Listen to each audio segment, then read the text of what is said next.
¿Qué sabemos de la paternidad en Paraguay? ¿Cómo se vive? ¿Cómo son las paternidades en Paraguay? ¿Dónde están? ¿Cómo se ejercen? ¿Se relacionan con las maternidades? ¿Cómo lo hacen? Hablamos con Jesús Irrazábal, pediatra y filósofo, y con Beatriz Rivarola, psicoanalista, sobre sus experiencias y miradas en torno a las paternidades en Paraguay.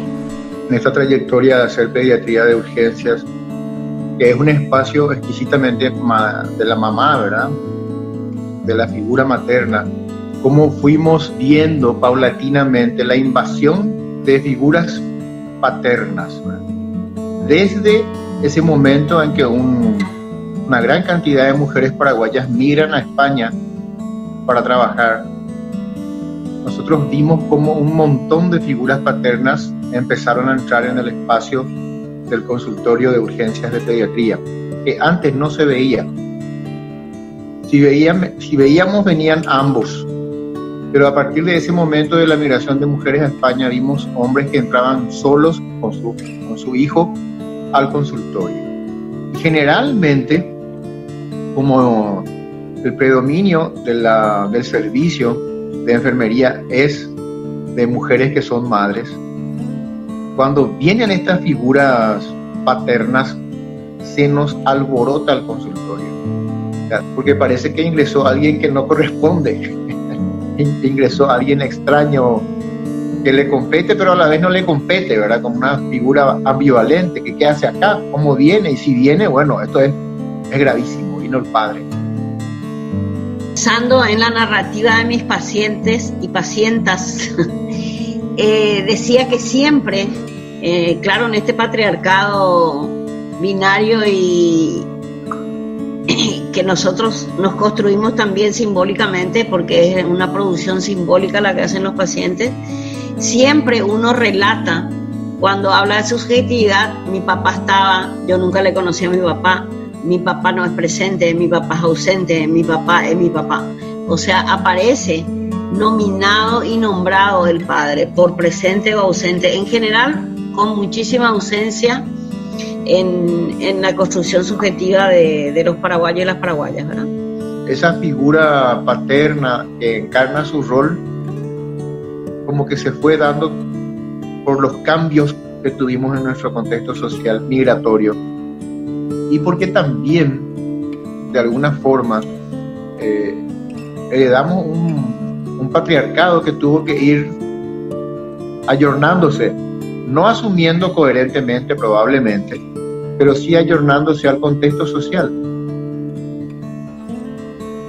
¿Por qué nos es extraño y casi impropio que un padre asuma tareas de cuidado, como el acompañamiento a un servicio de salud a sus hijos? ¿Por qué se percibe el ejercicio de la paternidad como algo novedoso y reciente? ¿Por qué muchas personas en Paraguay relacionan la paternidad con una ausencia? La historiadora Ana Barreto nos explica cómo en la época de Carlos Antonio López e incluso antes, el ejemplo de familia no existía en el Paraguay. No como hoy pensamos, papá, mamá e hijos. No existía eso.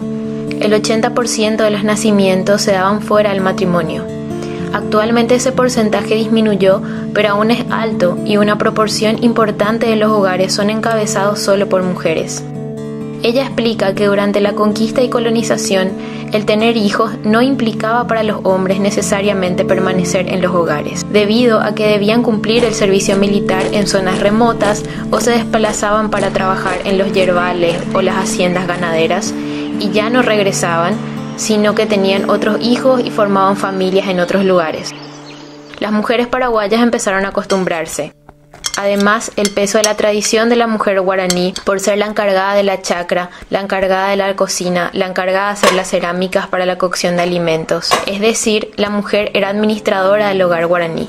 Esa tradición no se cortó jamás, se transformó y eso fue finalmente lo que quedó en las mestizas y también eso fue lo que quedó dentro de la idiosincrasia de los hombres. Por su parte, la historiadora Bárbara Potash, en su análisis sobre el mestizaje que le da su impronta a la sociedad paraguaya, afirma que si bien es cierto que algunos hijos de conquistadores fueron aceptados como iguales por sus padres españoles, incluso llegando a ocupar cargos importantes, esa aceptación y bienestar social estaba condicionada a su colaboración en la expansión y colonización.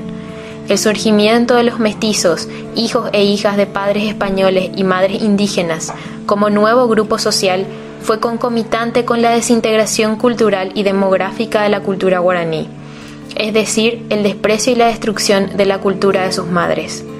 A la vez, el reconocimiento de estos hijos como parte del grupo paterno estaba condicionado a que su madre indígena esté bautizada, es decir, a que ella haya renunciado a sus creencias guaraníes. Históricamente no tenemos una tradición de corresponsabilidad entre los y las progenitores, pero las tradiciones cambian, la cultura cambia, y lo ideal es que ese cambio lleve a formas más responsables, plenas y amorosas de vincularnos.